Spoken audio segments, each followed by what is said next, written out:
కోవూరు నియోజకవర్గంలో గిరిజన బాలికను సెల్ ఫోన్ దొంగతనం చేసింది అని అనుమానంతో ఒంటిపై కాల్చిన ఘటనలో గాయపడిన బాలికను రాష్ట్ర గిరిజన సంక్షేమ శాఖ మరియు శిశు సంక్షేమ శాఖ మంత్రి గుమ్మడి సంధ్యారాణి ఆసుపత్రిలో పరామర్శించారు.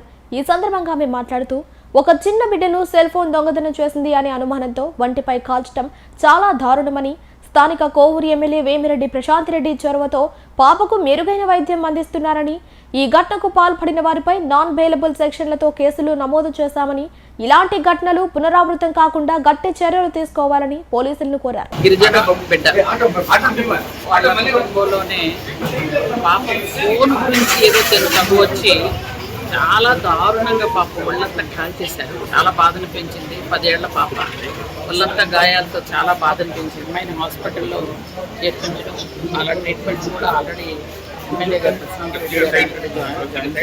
పాపను చూసాం. మా తరఫు నుంచి ఐటీడీఏ తరఫు నుంచి 50,000 రూపాయల పాపకి ఇస్తున్నాము.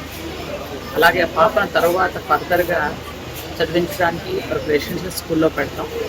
పాప చక్కగా చదువుకున్న తర్వాత పేరెంట్స్ ఎక్కడున్నప్పుడు వచ్చిన తర్వాత అప్పుడు ఏం చేయాలన్నది ఆలోచించవచ్చు. ముందైతే పాప భయం నుంచి కొంచెం తేరుకుంది. డాక్టర్ గారు చక్కగా చూసుకుంటున్నారు కాబట్టి పాప కొంచెం మాట్లాడుతుంది. నిన్నటిదాకా తనకు చాలా భయపడేదని చెప్పారు. అంటే మనుషుల్లో మానవత్వం తగ్గిపోతుందని చెప్పడానికి ఇది ఒక ఉదాహరణ అనిపించింది నాకు. మానవత్వం లేకుండా పిల్లల్ని కాల్ చేయటం, కొట్టేయటం అనేది అంటే కన్నా తల్లిదండ్రులుగా అది మనం చేయలేము. అలాంటివి కూడా చేస్తున్నారు. మానవత్వం పోతుంది అని చాలా బాధ అనిపిస్తుంది. కాబట్టి ఇట్లాంటి వాటిని ఎప్పుడు కూడా మనం క్షమించకూడదు. ఖచ్చితంగా చట్టం ఉంది, న్యాయం అనేది ఒకటి ఉంటుంది. ఖచ్చితంగా ముందుకు వెళ్తాం. ఆ అమ్మాయి బాధ్యత తీసుకోవడానికి మేమైతే ట్రైబల్ వెల్ఫేర్ రెడీగా ఉంది. బాధ్యత తీసుకుంది.